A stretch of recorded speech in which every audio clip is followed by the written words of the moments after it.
This is slide I basically define rational knowledge as three entities. There's the data, we have processes, and we have the left brain.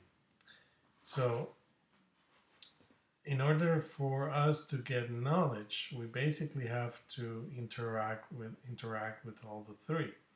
So, as you know, you might know that information plus experience equals knowledge. So, data interacting with the brain generates information.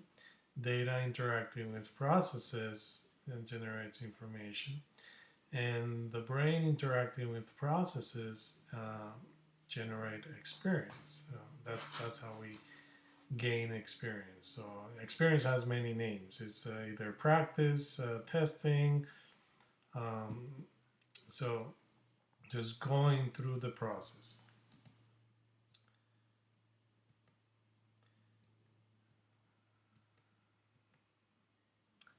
And the repetition of this process of information plus experience gives us expertise.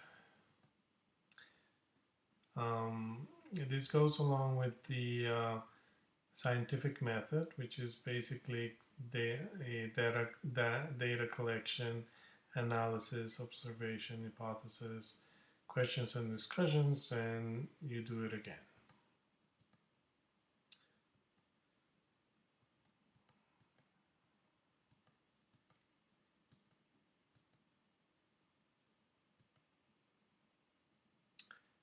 Now, this is the what everybody is looking for based on my reading of the YouTube.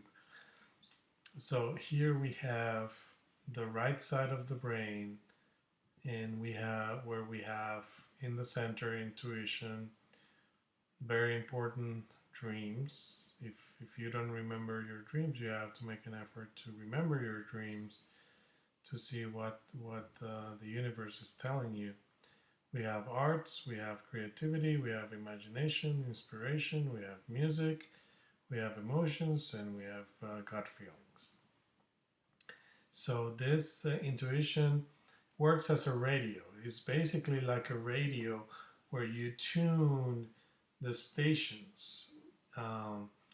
So it's always there, but the problem is that we've been taught not to tune into that frequency.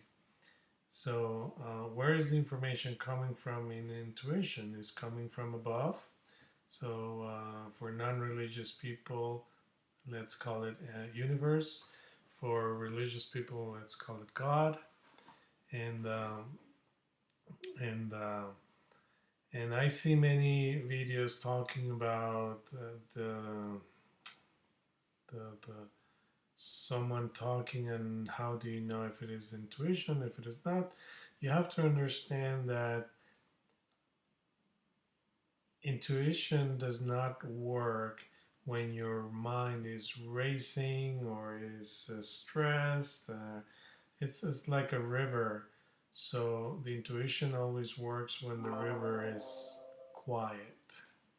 So when you're quiet, that you can hear the intuition. If your mind is racing and there's a lot of noise, then you won't be able to hear the intuition. So how do you tune to the intuitions? Basically, I have four basic things you have to do. So the number one is remembering your dreams. Second, trust your gut instincts. You have to build that trust because our rational side of things, it's always about doubt. So you doubt everything. So you need to understand that you have to trust your gut instincts. Another thing that happens to me is that images comes to me. I mean, intuition talks in images and in symbols. It doesn't really talk in written letters or If it has to, it can go to that, but it doesn't. It doesn't. You have to understand the meaning of the symbols that intuition has. That's because, as you know, images are worth more than 1,000 words. So intuition is like that. So learning to listen, you need to learn how to listen, and you need to learn how to pay attention to all the different signals and all the communication that is coming to you that normally we don't pay attention to it. So wisdom is basically the interaction between rational knowledge and intuition. So this is about health. So um, mental health means deep sleep. So you have to be able to sleep well. Um, prayer and meditation, it's very important. So how do we learn? How do we learn? So we learn basically on four different ways. We learn by reading and observing your eyes. We learn by listening. We learn by teaching, and we learn by doing. Doing is uh, testing, actually going through. Um, I talk about quality decisions. So how do you know how you can your decision was the good one? So basically, decisions are divided into two main areas. One that is you have all the data, you have all the information, you can compare, and by comparing, you can come up with the right decision. But the other side of things is that what happens if you don't have any information and you don't have any data? How can you make a decision?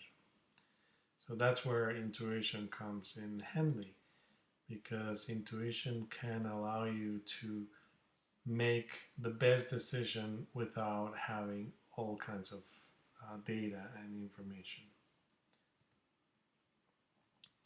Another interesting thing about what I'm talking about is how do you take advantage of the opportunities? So remember, if you pay attention and if you listen, then you will know that opportunities are uh, advertised before they come, so that you take them. Um, because once the opportunity comes and you don't take it, it goes away and it never comes back.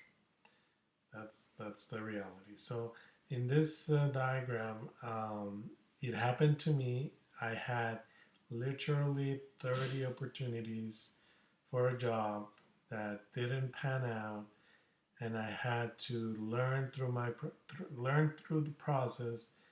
And at the end, I had the biggest opportunity of all. This is Mother Nature in action. So this is something for you to think about. I discovered by accident that basically we think rationally every day, but we act intuitively. And the reason for that is because if we thought everything rationally throughout the day, we wouldn't be able to accomplish anything, because rational thinking is not definite. I mean, it's not like it's doubt and should I do this? Should I do that? Should I move? Should I park the car here? Should I park the car there? It would be a mess. So thinking we do rationally, and acting we do it intuitively.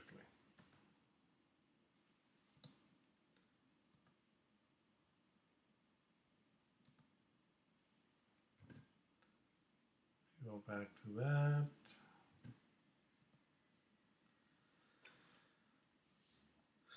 I love this video.